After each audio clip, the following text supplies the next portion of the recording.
இப்போ எம்ஜிஆர் வந்து ஆரம்பத்தில் முஸ்லீம்களுக்கு முஸ்லீம் லீக் இருக்கும்போது இந்துக்களுக்கு இந்து முன்னணி இருந்தானான்னு கேட்டார். அந்த வாதத்தை இன்னைக்கு வரைக்கும் கேட்டுட்டு இருக்காங்க. ஏன்னா அன்னைக்கு அவங்க சரியாக பதிலை சொல்லியிருந்துருக்கணும்.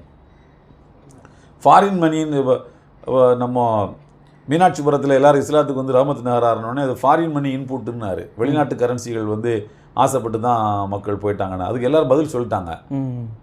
சட்டசபை கூடட்டும் மோன ஒன்று வச்சுக்கிறேன்னு எல்லோரும் ரெடியாக நின்னாங்க. சட்டசபைக்கே வரல அவர் அன்னைக்கு. அவர் வந்து நம்ம நெடுஞ்செழியன் தான் எம்ஜிஆருடைய இடத்துல நின்று அவர் தான் நம்பர் 2 அவர் தான் பதில் சொல்கிறார். அவர் வந்து ஃபாரின் மணி இன்புட் கிடையாதுன்றார்.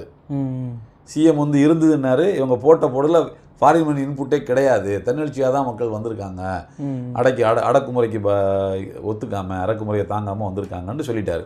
அப்போ இந்த மாதிரி ஃபோர்ஸ்ஃபுல்லாக ஒரு நமக்கு எதிரான ஒரு கருத்து வரும்போது ஃபோர்ஸ்ஃபுல்லாக அதை வந்து சொல்ல வேண்டிய இடத்துல சொல்லி தடுத்து நிறுத்தலை அப்படின்னு சொன்னால் அந்த கருத்து காலத்தால் நிலை பெற்றுடும்.